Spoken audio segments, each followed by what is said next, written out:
Assalamualaikum.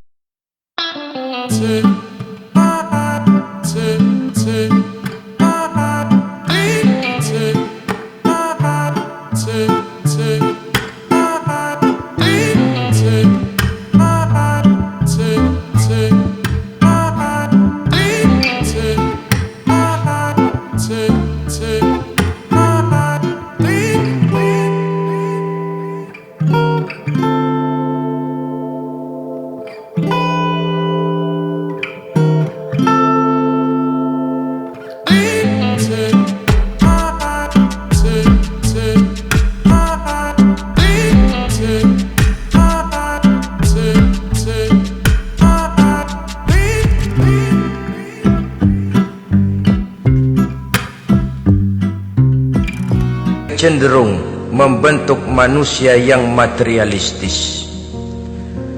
Tolok ukur dan sudut pandang dari segala persoalan hanya terbatas kepada benda yang nyata yang berada di sekitarnya. Akibatnya muncullah pola hidup konsumer yang tujuannya tidak lain adalah prestise, harga diri, kebanggaan, dan kemegahan. Maka terjadilah perlombaan di dalam mengejar sesuatu yang bernama materi. Mereka menyangka bahwa itu semua dapat mengekalkan kebahagiaan, dapat menunjang kehidupan yang langgeng. Ada yang berlomba-lomba mengejar-ngejar harta. Seluruh waktu dalam hidupnya habis untuk mengejar harta. Tidak peduli siang atau malam, sore atau pagi. Sujud tidak lagi sempat, Allah dilupakan dengan agama jauh. Ada yang berlomba mengejar-ngejar pangkat, jabatan, dan kedudukan. Tidak peduli menjilat ke atas, menginjak ke bawah, atau menyikut kiri dan kanan. Bahkan teman pun jadi lawan, lawan pun jadi teman. Bukan soal, yang penting pangkat terkejar. Ada yang berlomba memperbanyak kendaraan, sejak dari jet pribadi, pesawat, kapal pesiar, sampai kepada mobil-mobil mutakhir. Ada yang berlomba memperbagus rumahnya, ada yang berlomba memperbanyak istri dan anak-anaknya. Seluruhnya tenggelam di dalam perlombaan yang menurut ukuran mereka akan mendatangkan prestise, kemegahan, dan kebanggaan. Allah Subhanahu wa ta'ala menegur, memberikan peringatan dalam surah yang pendek, yaitu surah At-Takatsur. Alhaakumut takatsur hatta zurtumul maqabir kalla sawfa ta'lamun. Alhaakum ay syagalakum an ta'ati rabbikum. Kamu telah lalai daripada taat kepada Tuhanmu, dan yang menyebabkan kamu lalai itu tidak lain at-takatsur. At-takatsur artinya at-tabahi bi kathrati mata'id dunya. Bermegah-megah dengan memperbanyak kesenangan hidup duniawi. Dengan kata lain, berlomba-lomba mengejar kemegahan duniawi telah menyebabkan kamu lalai daripada mengingat, daripada taat kepada Allah Subhanahu wa ta'ala. Apabila orang cenderung materialistis, seluruh kegiatan hidup dikerahkan untuk berlomba memperbanyak materi. Apa namanya harta benda, apa namanya rumah, apa namanya pangkat dan jabatan. Maka dikala itu seseorang akan sangat mudah lalai daripada taat kepada Allah Subhanahu wa ta'ala. Hilanglah kesadaran bahwa sesungguhnya apapun yang kita miliki dalam kehidupan dunia ini tidak lain hanya barang titipan sementara. Kita cari, kita kejar, tapi setelah kita dapatkan, jangan dia dijadikan tujuan. Jadikanlah dia sebagai alat. Apabila harta benda duniawi sudah dijadikan sebagai tujuan daripada kehidupan, maka sesungguhnya kita sudah terseret dalam satu siklus, satu lingkaran setan yang tidak akan pernah berujung. Sebab manusia dalam berhadapan dengan materi duniawi tidak akan pernah mengenal kata cukup, tidak akan pernah mengenal kata puas, dan tidak akan pernah bertemu dengan titik. Selalu koma, selalu kurang, selalu tidak ada cukupnya. Apalagi kalau bicara soal keenakan, kenikmatan, kesenangan, itu cuma sekedar sudut pandang saja. Saudara barangkali kalau menghayal akan berkata, alangkah enaknya jadi menteri, naik mobil empuk ber-AC, kemana-mana disambut. Menteri juga barangkali akan berhayal seperti saudara, alangkah enaknya jadi rakyat biasa, bebas duduk angkat kaki di warteg tanpa ada yang mengamankan, tanpa harus terikat oleh protokol-protokolan, tanpa harus diatur ini dan itu. Jadi perbedaan cuma sudut pandang saja. Mungkin tukang bakso melihat tukang cukur itu enak, sebab kepala siapa saja bisa dipegang. Tapi barangkali juga tukang cukur melihat tukang bakso itu enak, dan begitulah selanjutnya. Keenakan cuma perbedaan sudut pandang.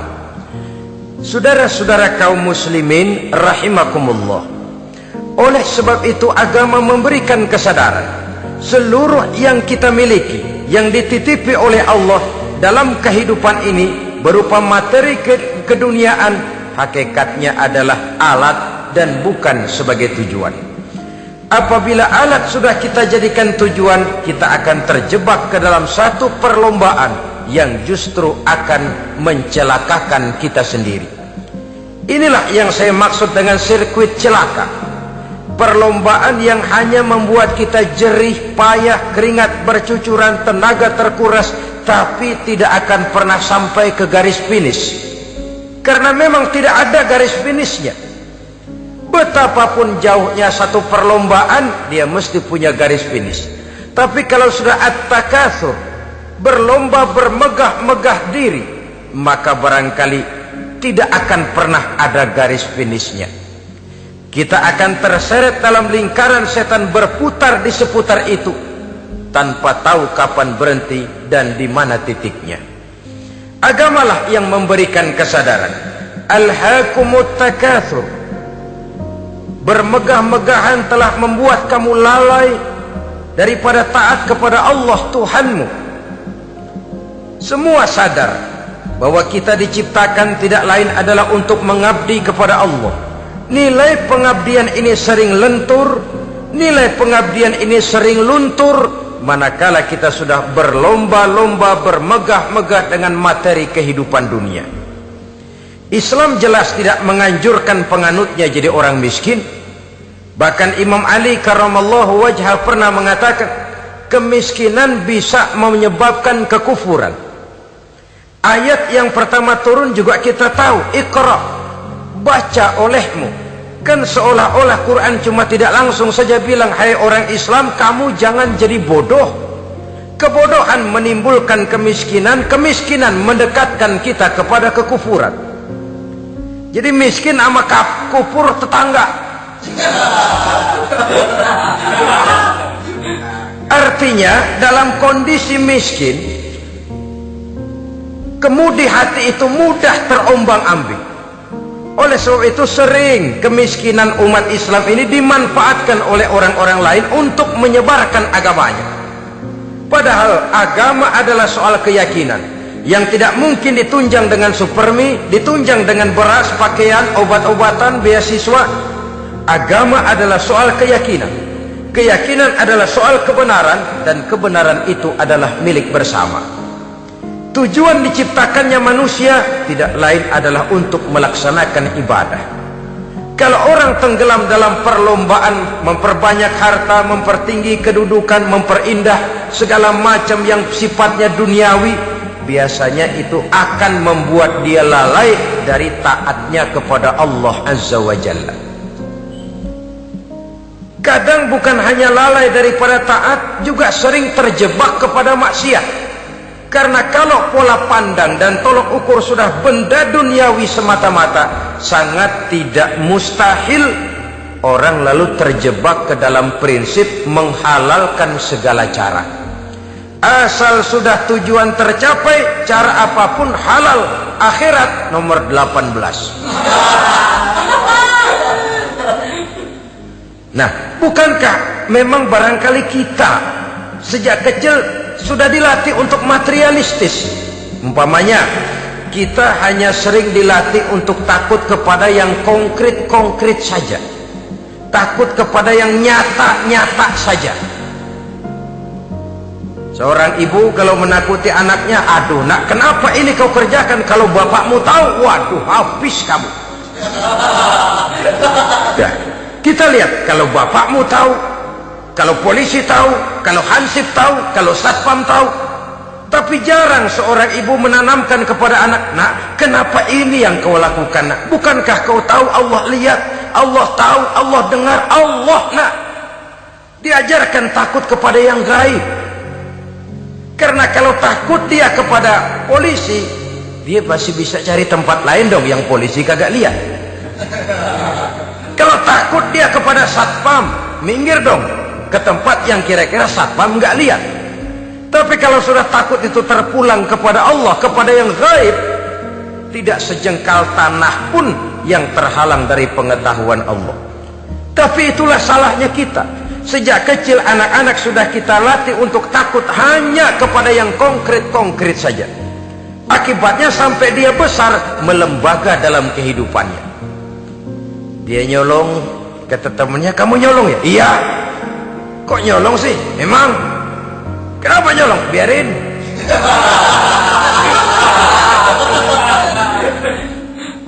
Kamu kan tahu Allah lihat? Tahu.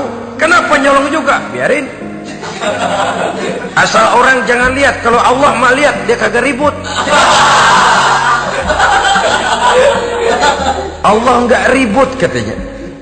Nah, ini kan satu refleksi yang timbul daripada kenyataan. Jikalau orang hanya dijejali rasa takut kepada yang konkret-konkret saja, kepada yang zahir-zahir saja, yang akan tumbuh lalu mental kucing.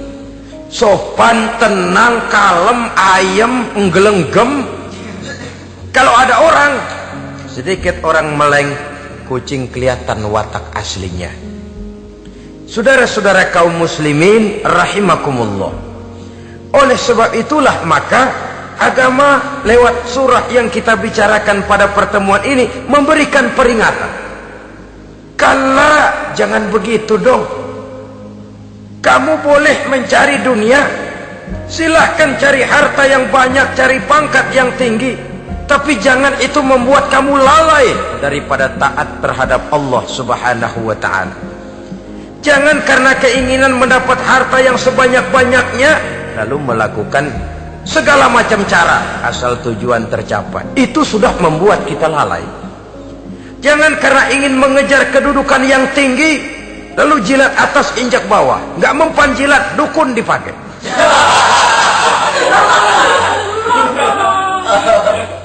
Itu kan sudah membuat kita lalai. Nanti kalau berhasil, wah, dukun kita paten. Tapi kalau gagal, dukun sialan, kagak mampu. Hilanglah Allah dalam kehidupan kita. Makin materialis, dan perlombaan ini membawa kita kepada kecelakaan. Kala, sekali-kali jangan begitu. Berlomba boleh, cari uang yang banyak, tapi setelah uang didapatkan, jadikan dia sebagai alat, jangan dijadikan sebagai tujuan. Saudara, bekerjalah, yang giat, carilah uang, tapi setelah dapat, ajak ngomong tuh duit. Bagaimana ajak ngomongnya? Ini, duit, setengah mati gua nyari lo duit lo. Sore, pagi, siang, malam, peras keringat, banting tulang kaki jadi kepala, kepala jadi kaki, nyariin lo duit. Sekarang kamu sudah saya dapatkan, kamu milik saya duit. Karena kamu milik saya, jadilah kamu budak saya. Jangan saya yang jadi budak kamu. Nah, ini idealnya. Kamu harus jadi budak saya, jangan saya yang jadi budak kamu. Nyatanya kan ada orang nyari duit, setelah duitnya banyak dibudakin oleh duit. Dia sendiri tidak bisa merasakan kesenangan daripada duitnya, konon lagi orang lain. Mau ke pasar ngitung 16 kali. Naik bajai 1000. 1000 itu kalau ratusan semua 1000 lembar. Hitung-hitung, mendingan jalan kaki. Jalan kaki tengah hari bolong, panas, kan dibudakkan oleh uang. Cari karier, kejar pangkat, kejar kedudukan. Setelah ditemukan itu, jadikan dia sebagai alat, jangan dijadikan tujuan. Pangkat kau milikku, karena kau milikku kau harus jadi budakku, jangan aku yang jadi budak kau. Pangkat satu saat dia harus lepas dari kita, jiwa ini lapang. Kenapa? Dahulu pun ketika lahir ke dunia tidak ada pangkat yang kita sandang, dahulu pun ketika lahir ke dunia tidak ada harta yang kita bawa. Jadi harta itu, pangkat itu, kedudukan itu ada dalam hati, tapi tidak berurat dan berakar. Kalau dia berurat dan berakar dalam hati, berat misah sama harta itu. Berat. Sekedar ngasih fakir miskin cepet juga berhitungnya 17 lembar.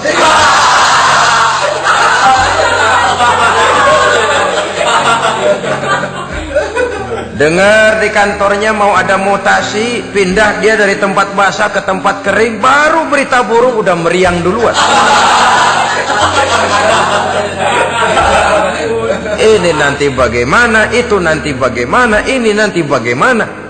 Kan tidak jarang orang yang kena apa istilah kerennya zaman sekarang itu post power syndrome. Post power syndrome ini pernah dianalisa oleh Nabi. Kata beliau, irhamu salasatan minan nas, sayangilah 3 macam manusia. Siapa mereka? Pertama, azizan zallat, orang terhormat yang jatuh hina.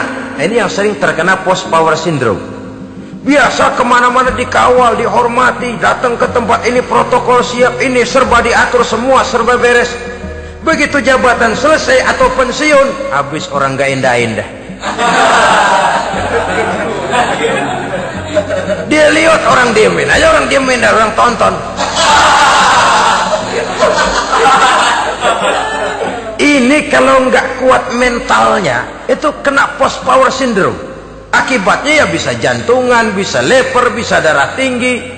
Ya penyakit-penyakit yang zaman dulu kita nggak kenal. Ini kan makin banyak dokter, makin maju ilmu kedokteran, makin aneh penyakit. Saudara hadirin yang saya hormati, post power syndrome kena apa yang dinamakan frozen emotional attitude. Tidak kuat menghadapi kenyataan. Azizan zalla, orang terhormat yang jatuh hina, itu sangat perlu dikasihani.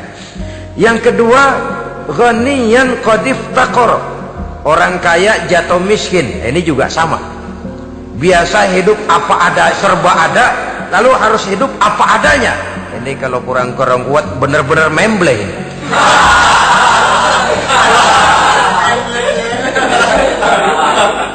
Kalau tidak kuat mentalnya, biasa hidup serba enak, serba nikmat, cuma kerjanya neken cek, main apa itu kredit card, macam-macam fasilitas dipunyai, tahu-tahu jatuh bangkrut, jatuh miskin.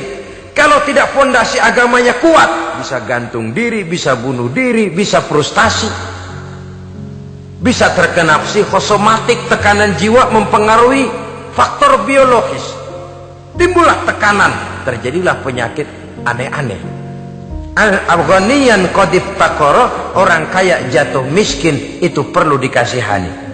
Yang ketiga, wa faqihan yal'abu bihil juhal, ahli fikih tapi dipermainkan oleh orang-orang bodoh. Hanya kebetulan orang bodoh itu punya kekuasaan. Hukum bisa dipesan.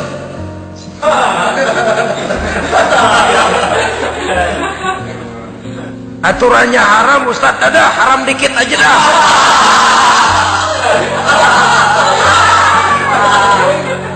Sibuklah tuan fakih ini, ahli fikih ini mencari dalil kebet sana kebet sini supaya yang tadinya haram benar bisa jadi haram sedikit. Padahal yang minta ini orang bodoh, tidak ngerti agama. Cuma karena punya kekuasaan dipermainkan oleh orang yang fakih. Orang yang fakih ini dipermainkan. Kasihan orang yang seperti itu.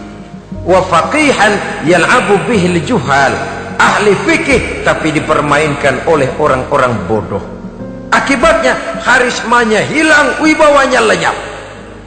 Dia menyangka bahwa dengan mengharam-haram sedikit-sedikit itu dia bisa mendapat keuntungan yang berganda-ganda, padahal akibatnya itu hanya akan membawa kecelakaan saja. Allah peringatkan benar, kala, sekali-kali jangan begitu. Cari uang yang banyak silahkan, ngejar kedudukan yang bagus boleh, bikin rumah yang hebat silahkan, ada kendaraan bagus silahkan, tapi jangan sampai kamu terjebak kepada sirkuit celakai, perlombaan yang tidak ada garis finishnya.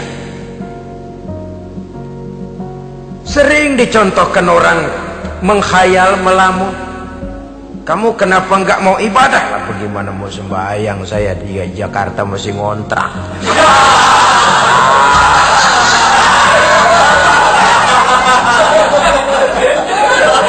Bingung, tiap akhir tahun kontrakan habis. Kalau punya rumah sendiri walaupun kecil-kecilan, tenanglah saya ibadah.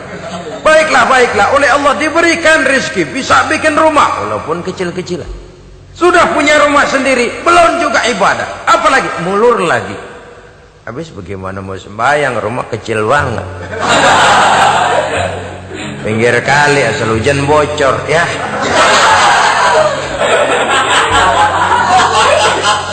Kalau bisa punya rumah permanen, rajin dah ibadah dah.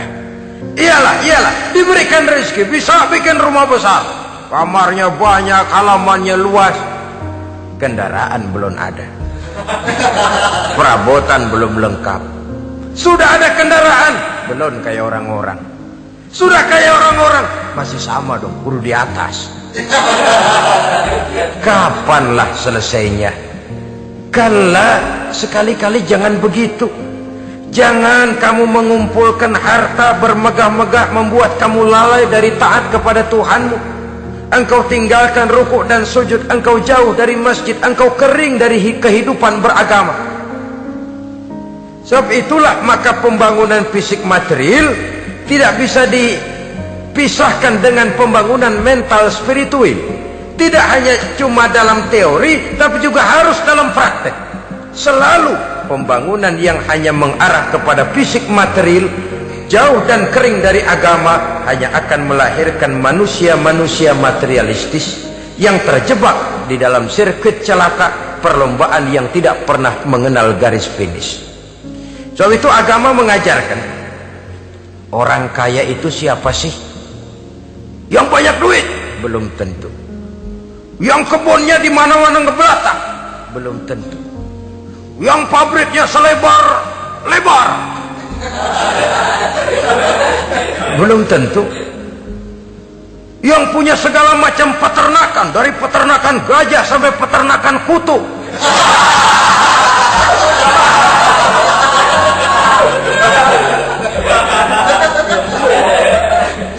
Belum tentu.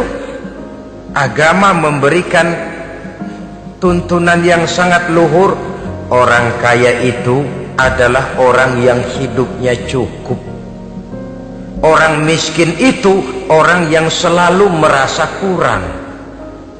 Bagaimanapun banyak duit saudara miliki, kalau masih merasa kurang, masih miskin saudara. Saya punya uang 1.000 rupiah, Anda punya uang 1 juta rupiah. Mungkin saya lebih kaya dengan uang yang 1.000 ketimbang Anda 1 juta. Kenapa? Dalam tangan saya uang 1.000 besar, artinya sesuai dengan kebutuhan saya.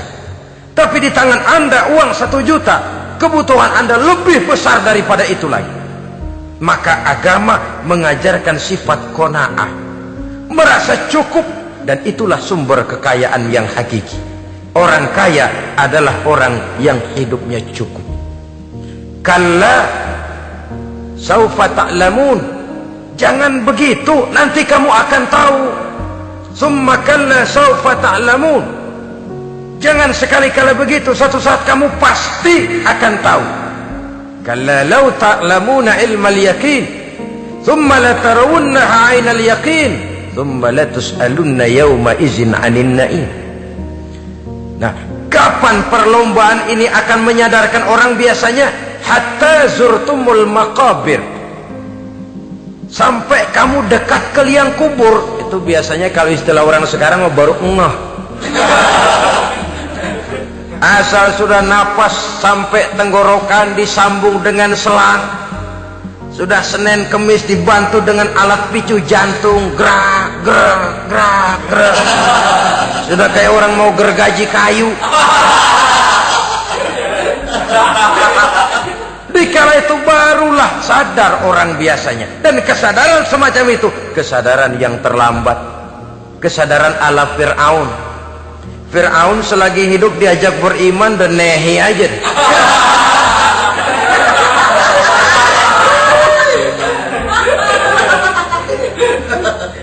Tapi ketika dia tenggelam di lautan merah bersama seluruh tentaranya, dikala napas hampir terputus, keluar ucapannya, amantu bi Rabbi Musa wa Harun. Aduh, kalau begini mah saya juga percaya kepada Tuhannya Musa dan Harun. Saya beriman kepada Allah. Lagi timbul tenggelam mau sekarat baru beriman. Hatta zurtumul maqabir. Kamu telah lalai dari sebab bermegah-megah sampai kamu masuk ke liang kubur, dekat ke liang kubur. Kalimat zurtum di sini menjelaskan bahwa kubur itu tidak selamanya. Zurtum itu dari kalimat zaro ya zuru, berziarah. Orang berziarah kan sebentar. Ke kubur itu sama dengan berziarah kita di situ. Sebentar, tidak akan selamanya, tidak akan kekal dalam kubur. Bahwa kubur itu cuma satu halte dari sekian halte yang harus kita jalani. Hatta zurtumul maqabir ay mutum wa dufintum fil kubur. Sampai kamu mati, dikubumikan dalam kubur, barulah kamu sadar bahwa perlombaan itu hanya sia-sia. Bahwa perlombaan itu tidak akan pernah mengenal garis finish. Bahwa perlombaan itu akan membuat kamu celaka. Begitulah umumnya kebanyakan orang yang terjebak ke dalam paham materialis, baru menyadari kesalahan langkahnya pada saat napas sudah sampai di tenggorokan. Ternyata uangnya yang miliaran rupiah tidak sanggup menyambung nafasnya. Ternyata kendaraan yang serba mewah berkilat tidak sanggup meneruskan kehidupannya. Ternyata pangkat jabatannya yang tinggi yang membuat dia menyebabkan temannya jadi lawan, lawannya jadi teman, tidak akan sanggup menghentikan sang malaikat maut. Kalau keadaan sudah begitu, baru sadarlah kita terlambat. Karena saat seperti itu akan dihadapi oleh setiap orang. Kala, jangan begitu. Sadarlah kamu bahwa kalau sudah dekat ke liang kubur kamu baru insaf, itu terlambat. Sebelum nafas sampai di tenggorokan, pintu taubat masih selalu terbuka. Tapi manakala nafas sudah sampai di tenggorokan, tertutuplah pintu taubat untuk orang yang bersangkutan. Oleh sebab itu, perlombaan dengan bermegah-megah terhadap materi duniawi, tolok ukur dan pandangan hidup yang terbatas kepada wujud benda semata-mata, memang sering menyebabkan orang lalai, sering menyebabkan orang lupa diri, tidak sadar tentang hakikat yang terpenting dari kehidupan ini, yaitu tentang dari mana dia datang, di mana dia sekarang, dan kemana dia akan pulang. Sungguh, ilmu pengetahuan tidak akan pernah mampu menjawab persoalan ini. Sungguh, filsafat juga tidak berdaya menghadapi pertanyaan seperti ini. Hanya agama yang mampu memberikan kepastian batin tentang hakikat dari mana kita datang, di mana kita sekarang, dan kemana kita akan pulang. Makin kita renungi pertanyaan ini, makin kita menemukan diri sendiri. Dan makin kita menemukan mengenal diri sendiri, kita akan semakin mengenal Allah Subhanahu wa ta'ala. Semakin kita mengenal Allah, maka akan semakin terpanggil kita untuk dekat dengannya, mentaati segala perintahnya, dan berupaya menjauhi segala yang dilarangnya. Dengan demikian selamatlah kita dari satu perlombaan yang hanya akan menyeret kita kepada menghalalkan segala cara, jauh dari agama, jauh dari Allah, bahkan jauh dari sesama manusia. Karena umumnya perlombaan seperti ini akan cenderung melahirkan manusia yang egois. Muslimin rahimakumullah. Lebih jauh, mari kita mengikuti peringatan Allah dalam surah Al-Munafiqun ayat 9. Di sini Allah Subhanahu wa taala mengingatkan, A'udzu billahi minasy syaithanir rajim. Ya ayyuhalladzina amanu la tulhikum amwalukum wala auladukum an dzikrillah.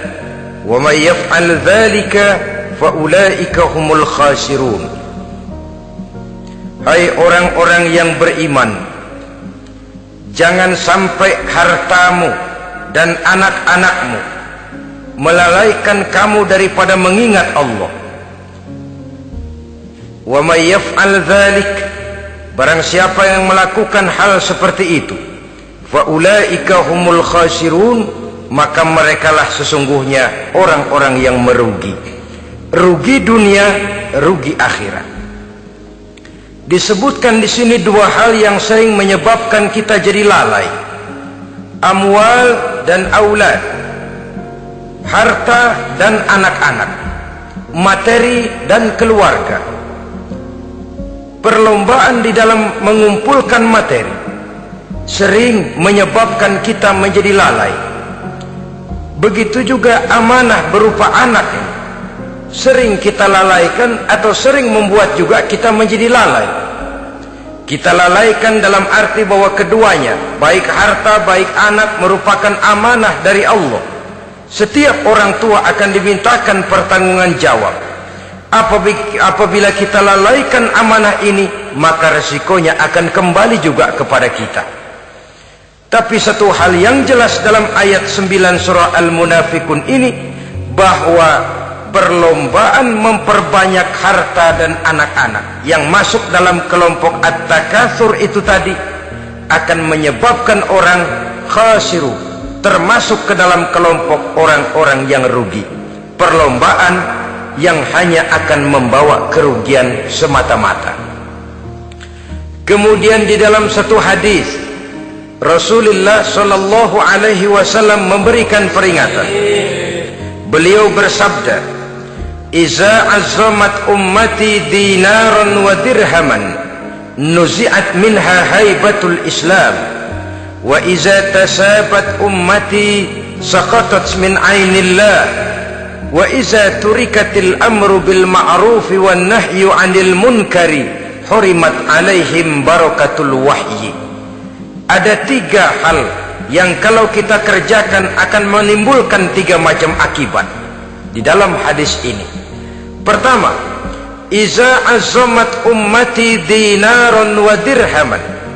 Apabila umatku sudah mengagung-agungkan dinar dan dirham, artinya kalau umatku sudah jatuh menjadi umat yang materialistis, segalanya diukur dari dinar dan dirham.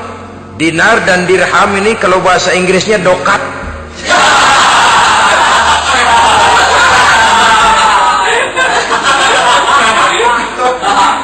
Segalanya diukur dari segi dinar dan dirham saja.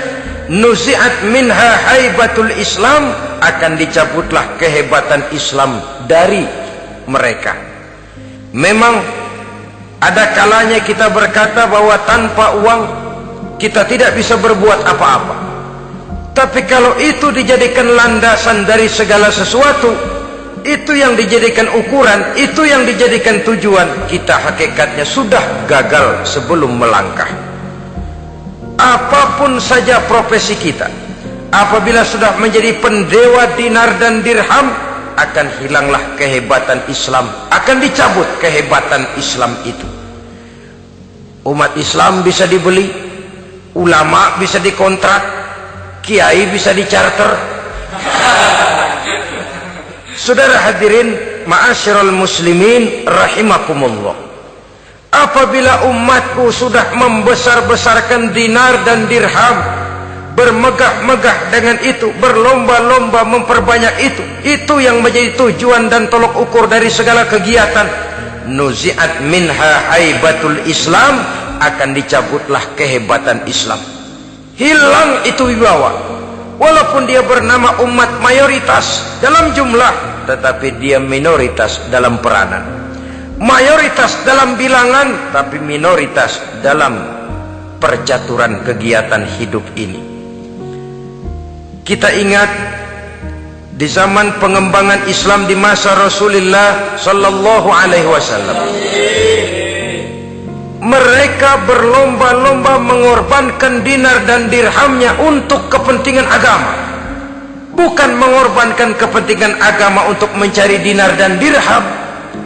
Kita di zaman sekarang sering terjadi penjungkiran nilai, terbalik yang kita amalkan. Nabi Ibrahim mengorbankan putranya Ismail untuk kepentingan agama. Kita sering sekarang ini mengorbankan kepentingan agama untuk anak-anak kita. Dulu anaknya yang dikorbankan buat agama, sekarang agamanya dikorbankan buat anak.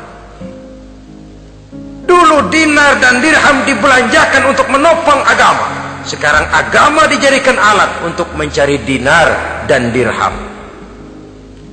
Saudara-saudara kaum muslimin rahimakumullah, memang apabila dinar dan dirham digunakan untuk penyangga perjuangan, itulah idealnya. Saya katakan tadi, dinar, dirham, uang, dunia cuma sekedar alat, bukan sekedar tujuan. Kita memerlukan alat ini. Membangun pesantren tidak cukup dengan semangat, membangun rumah sakit Islam tidak cukup dengan pidato, membangun masjid tidak cukup dengan semangat menggebu-gebu. Kita perlu semen, kita perlu pasir, kita perlu batu kali, kita perlu besi, dan itu semua beli. Tidak turun dari langit seperti turunnya embun di waktu pagi. Tidak mungkin rumah sakit Islam muncul ke permukaan hanya dengan simsalabim abrakadabra.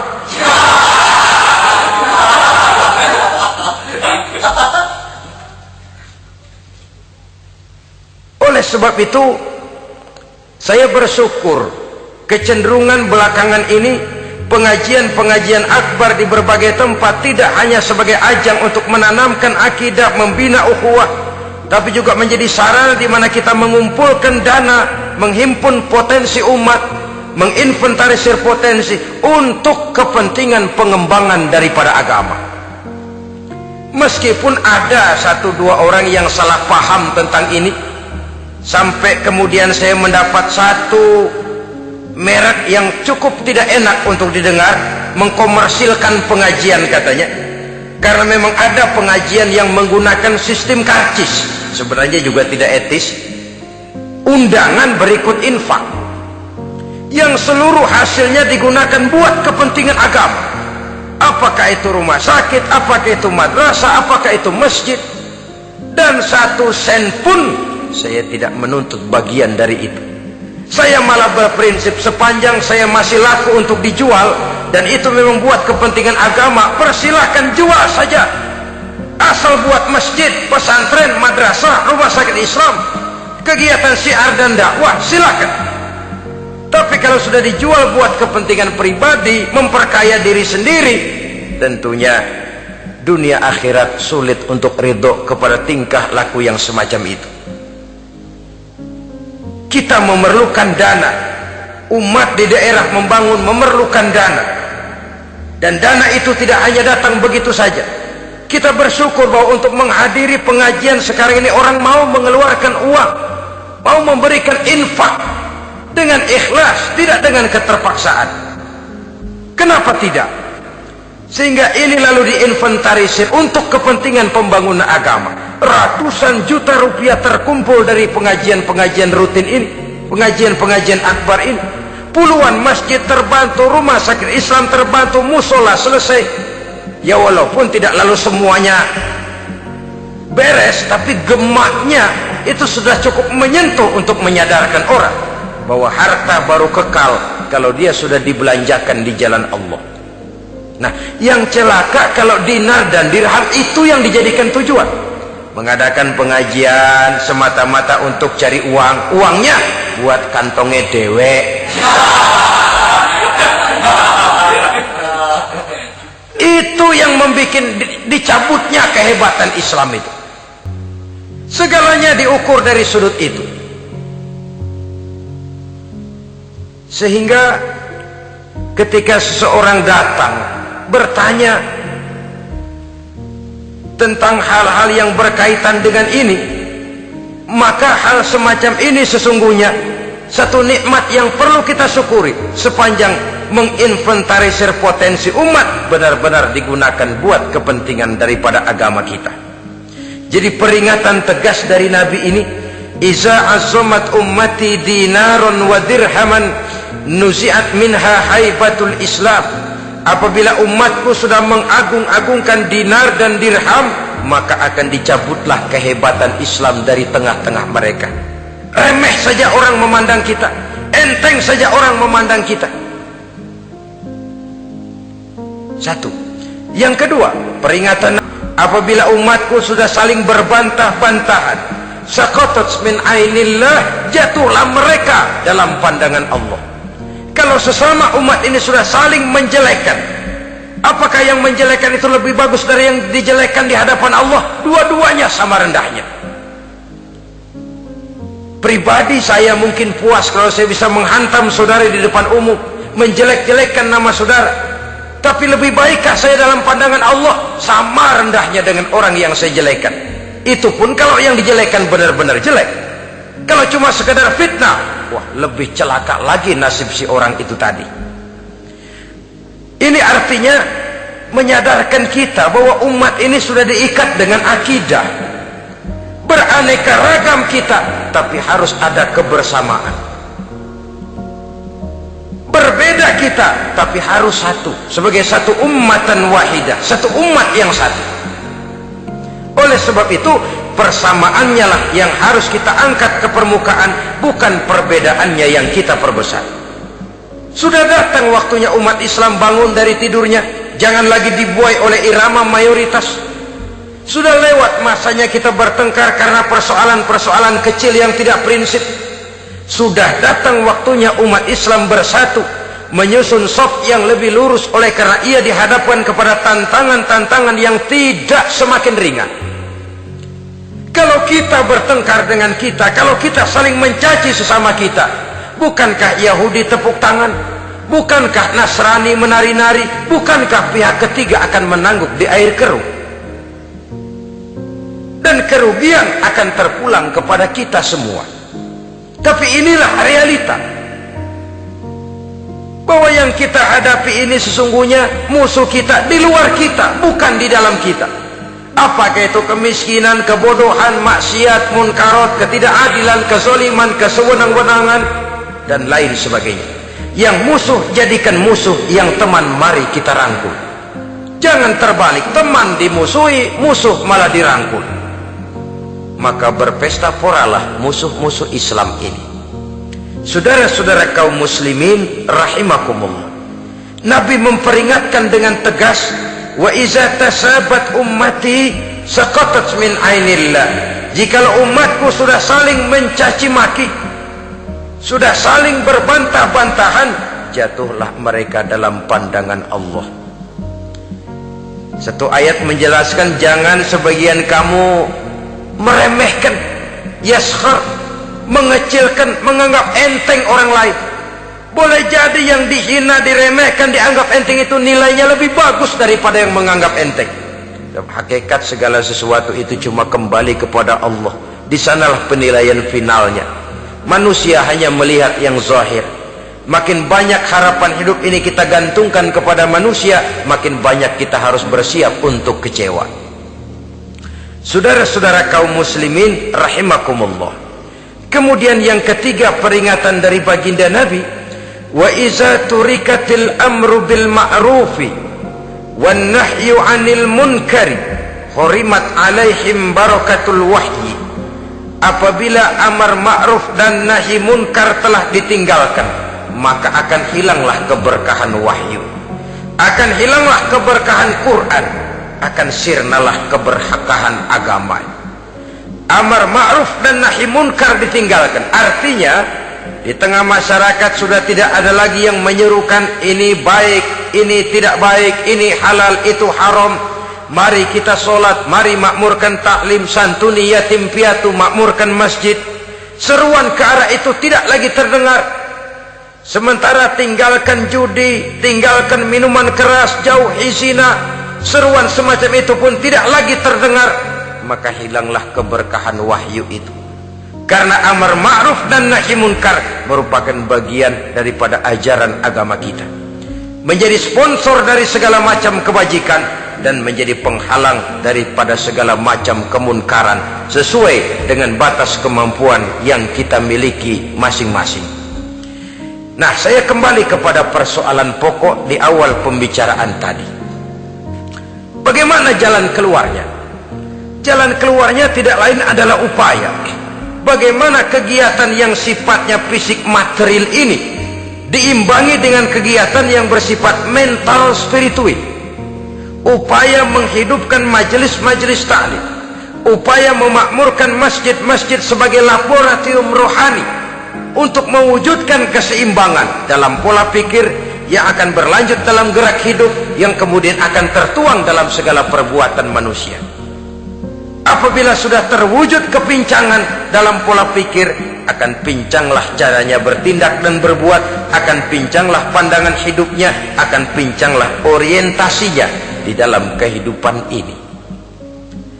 Oleh karena itu, Islam dalam berbagai aspek kehidupan mengajarkan sistem keseimbangan. Mencari harta boleh, tapi tidak boleh keluar dalam kerangka fastabiqul khairat. Berlomba-lomba silahkan, tapi untuk kebaikan, bukan untuk bermegah-megah, bukan untuk menumbuhkan gengsi, bukan untuk meninggikan prestise dan harga diri, tapi fastabiqul khairat, berlomba-lomba di dalam mengejar kebajikan, di dalam menyebarkan kebaikan. Bukan sekedar berlomba-lomba, tapi tolong menolong, bantu membantu. Ta'awanu 'alal birri wat taqwa wala ta'awanu 'alal ismi wal udwan. Bertolong-tolonganlah kamu di dalam kebaikan dan takwa, jangan bertolong-tolongan di dalam perbuatan dosa dan permusuhan. Kerjasama di dalam kebaikan, kerjasama di dalam ketakwaan. Ada satu contoh yang menarik bahwa umat Islam di dalam ia menjalin kebersamaan itu harus seperti orang main sepak bola. Saudara lihat, orang main sepak bola, kalau pertandingan belum dimulai, silahkan kumpul di luar lapangan, atur strategi yang baik. Tapi kalau pertandingan sudah dimulai, turun ke lapangan hijau, jangan kumpul terus. Masa ada sepak bola gotong royong, groyok ke sana, groyok ke sini, ya kalah terus. Harus ada yang jadi penyerang tengah, kan begitu toh sepak bola. Harus ada yang jadi kiri luar, kanan dalam, striker, back, penjaga gawang. Yang penting kerjasama, teamwork, lalu mampu menciptakan operan-operan. Yang jadi back jangan ngiri sama yang jadi penyerang tengah. Jangan hasut, sebab bagaimanapun juga andai kata si penyerang tengah berhasil menjaringkan bola ke gawang lawan, kan kemenangan bukan kemenangan satu orang, kemenangan satu kesebelasan, kemenangan satu tim. Ini yang sering terjadi, back ngiri sama penjaga gawang, lalu penjaga gawang ngiri sama penyerang tengah, penyerang tengah ngiri sama kiri luar. Ya kapan mau menggolkan ke gawang lawan? Kita ini satu kesebelasan, posisi boleh berbeda. Umat Islam itu harus ada yang jadi camat, lurah, bupati, gubernur, menteri, jadi jenderal, jadi konglomerat, jadi pengusaha, jadi teknokrat. Yang penting kerjasama, teamwork, mampu menciptakan operan-operan yang akurat. Diego Armando Maradona, enggak pakai dia, enggak. Itu katanya maha bintang, gagah, hebat, bintang lapangan hijau. Kapan Maradona hebat? Kalau ditunjang oleh 10 temannya yang lain, merupakan satu kesebelasan. Bagaimanapun hebatnya Diego Armando Maradona, kalau dia sendirian lawan satu kesebelasan, remek.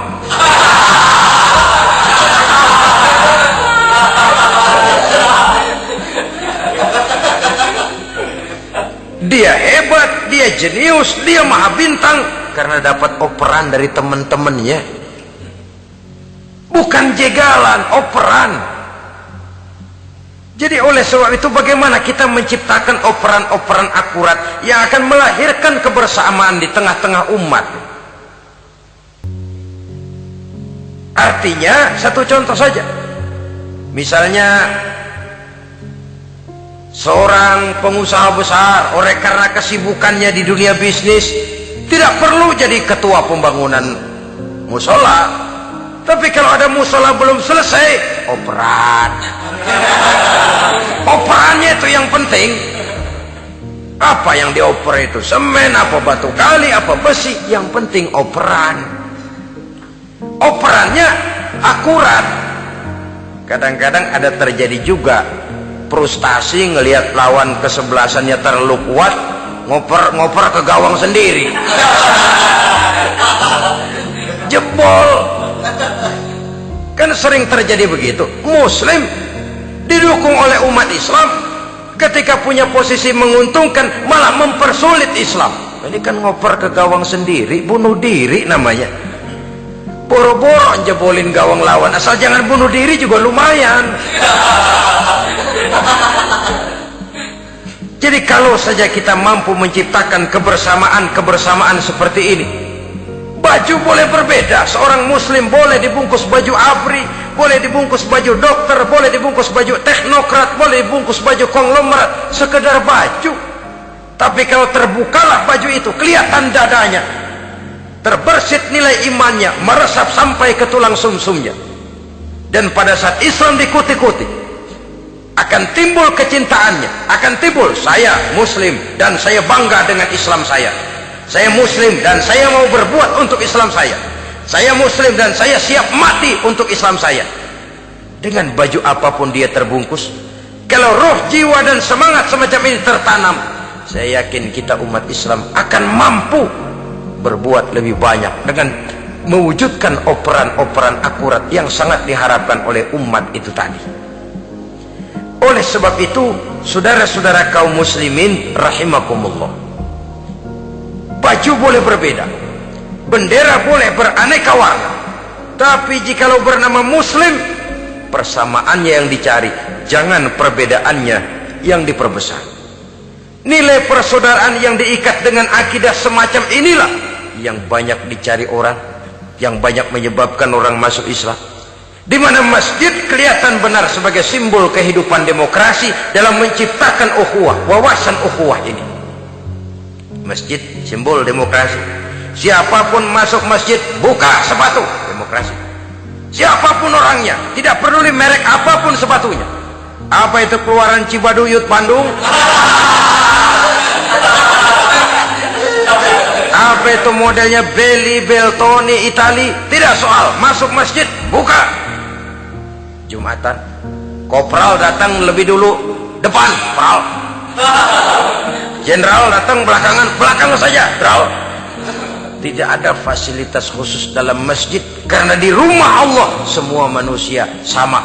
Si jenderal jangan lagi merasa jenderalnya, si pengusaha jangan lagi menonjolkan kebosannya. Masjid adalah simbol demokrasi daripada kehidupan umat. Sebab itu jangan terjebak kepada sektoral di dalam kita berbicara tentang ukhuwah ini. Kita boleh terbungkus dengan baju apapun, tapi kalau di balik baju itu tidak lain jiwa Islam yang mau berkorban, mau mengeluarkan harta, bahkan siap mati untuk Islamnya, maka kebersamaan itu akan mudah kita wujudkan. Tapi sepanjang kita berpecah belah, sepanjang kita centang perenang, maka tidak akan banyak yang bisa kita lakukan.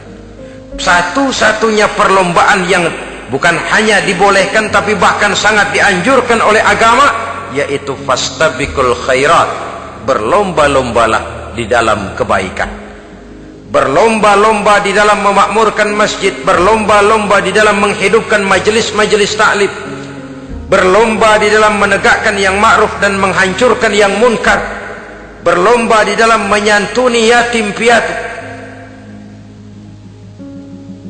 Tapi prakteknya kan kadang-kadang terbalik. Kalau sudah kumpul, yang diakur-akurin udah nambah kebon belum? Pabrik udah diperluas belum? Bisnis sudah sejauh mana? Belum pernah ada ketemu lalu kongko masjidnya udah digedein ya. Jarang yang ngomong begitu. Madrasahnya sudah bagaimana, sejauh mana? Mesti yang enak itu ya nyocok-nyocokin. Bagaimana rumahmu sudah, bagaimana kendaraanmu, bagaimana pesawatmu, bagaimana bukankah itu juga takasur? Dari obrolan kan nanti yang belum kan timbul panasnya. Gile dia udah beli gituan, gue belum. Timbul panasnya, lalu berusaha, berlomba lagi, bersaing lagi, berlomba lagi, bersaing lagi. Walaupun persaingan perlu, karena tanpa persaingan orang jarang mikir. Hidup itu kalau nggak ada tantangan kan tidur kita.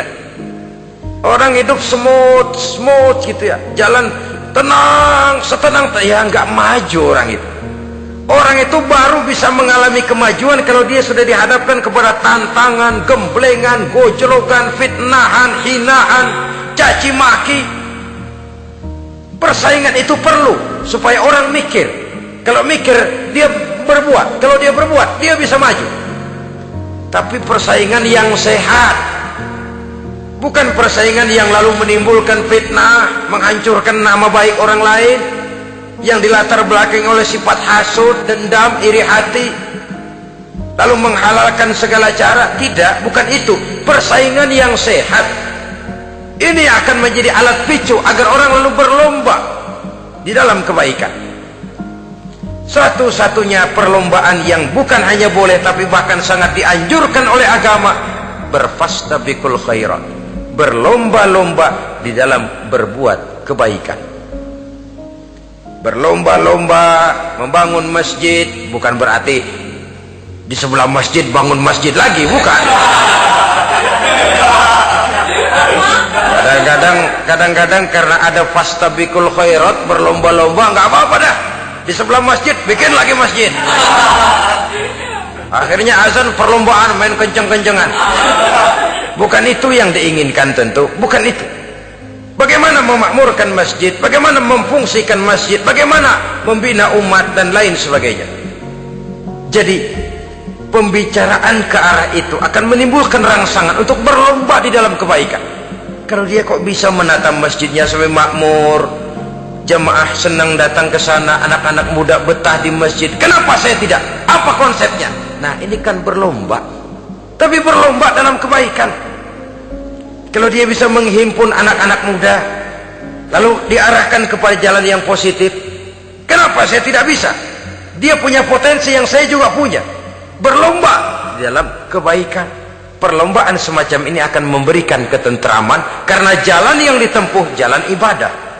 Tapi kalau perlombaan materi, at-takasur tadi, yang timbul bukan ketentraman, panas.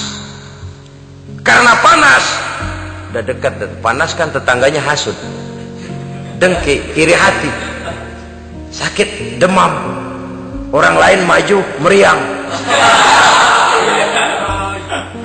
Lah kalau sudah begitu, hasud yang jadi bisikan hati, ya sudah, segala macam cara dilakukan untuk menjatuhkan orang lain.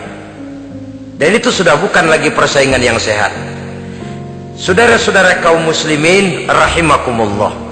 Oleh sebab itu kita tutup pertemuan singkat kali ini dengan satu kesimpulan, bahwa harta adalah sekedar alat, bukan tujuan di dalam kehidupan. Tanpa harta barangkali orang sulit untuk bahagia, tapi harta semata-mata tidak merupakan jaminan bahwa orang lalu akan bahagia. Termasuk di dalam kata harta ini pangkat, jabatan, kedudukan, anak, istri, keluarga, rumah, tanah, pabrik, kebun, peternakan, dan lain sebagainya. Perlombaan yang dianjurkan di dalam agama adalah perlombaan untuk berbuat kebaikan.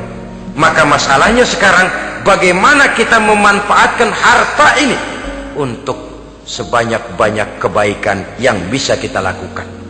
Semoga kita mampu melakukannya dan kita tidak termasuk dalam orang-orang yang celaka yang lantaran bermegah-megah dengan kesenangan dunia saja. Terima kasih atas segala perhatian, mohon maaf atas segala kekurangan. Usikum wa nafsi bitaqwallah. Wassalamualaikum warahmatullahi wabarakatuh. Waalaikumsalam.